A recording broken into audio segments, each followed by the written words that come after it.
All right, welcome to Spicy Q&A. There he is. There's the Ted Hale that we're looking for. How do we roll down this window? That locked it.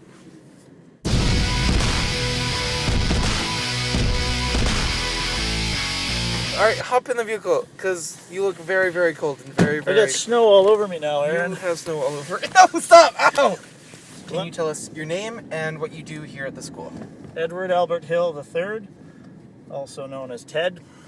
And I have the privilege of being the program director here. As always, I brought road trip food. Cheers. Cheers. Bonk. This is so cool. Oh. Ted, where did you grow up? I was born in New Westminster, BC.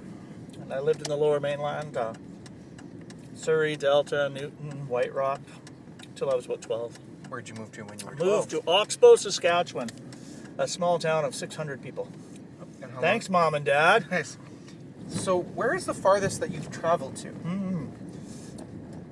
I would say farthest from here, yeah. Riga, Latvia. I think that's the farthest I've been. And where is that? You don't know where Latvia is?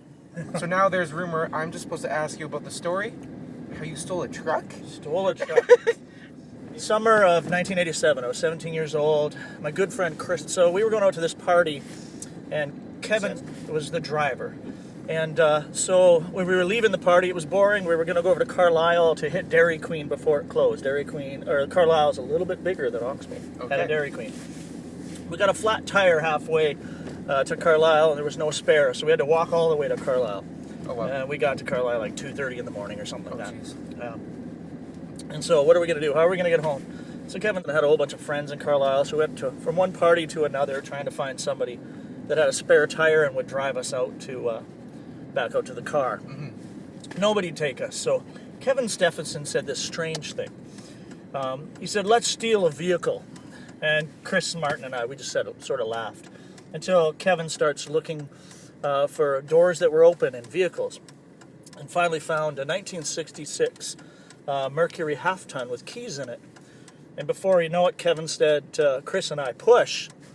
And we're pushing this thing out to the edge of town, and we start it. We drive all the way home to Oxbow, Saskatchewan. And then the funniest part was, what are we going to do with this truck now? We've stolen a truck. So Kevin said, well, let's dump it in the river. So we go down into the valley to the river. And so we go to the edge there, and we push it off the bank. It goes down the bank, and it barely goes into the water. Like just not much more than the front bumper is in the water. So this was on the weekend, and Tuesday that week, the Oxbow Herald comes out, and on the front page of the Oxbow Herald is this truck sitting in the river, stolen truck from Carlisle. So later that week, this was all in the summertime. Yeah. And that summer I was painting. So I was in a little town called Glen Ewan, which is probably a town of 100 people. Oh my gosh. And I'm painting under the eaves of a roof, and I see a cop car pull up and stop. And I go, uh-oh. Yeah. And he walks up to me, are you Ted Hill? I said, yep. Do you have a story to tell me? Yep. I didn't make any excuses. I didn't run. I was like, yeah, I knew we were stupid in doing this. But what was interesting was my parents, when the police officer actually brought me home to my parents' place because it was at the end of the day, and my parents were really understanding, and they were really good, and they got me a lawyer. The lawyer suggested to make an apology and pay restitution to the owner. So I remember my parents taking me up to Carlisle, Saskatchewan to meet the owner of this truck, apologize to him face to face, pay him 1/3 of what he wanted, and he was really gracious. He accepted my apology. He wasn't a jerk. He didn't think of me awfully. He was just really kind. So that was very influential to me. His response of grace was probably one of the, and my parents' understanding was probably one of the more important beginnings to my life of faith, really, because it was still a few years yet before God really got my attention in terms of faith.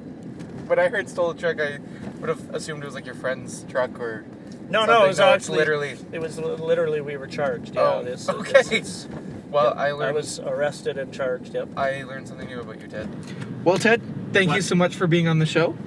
Who would you want to see next on Spicy Q&A? No question about it. It's got to be H-Bomb.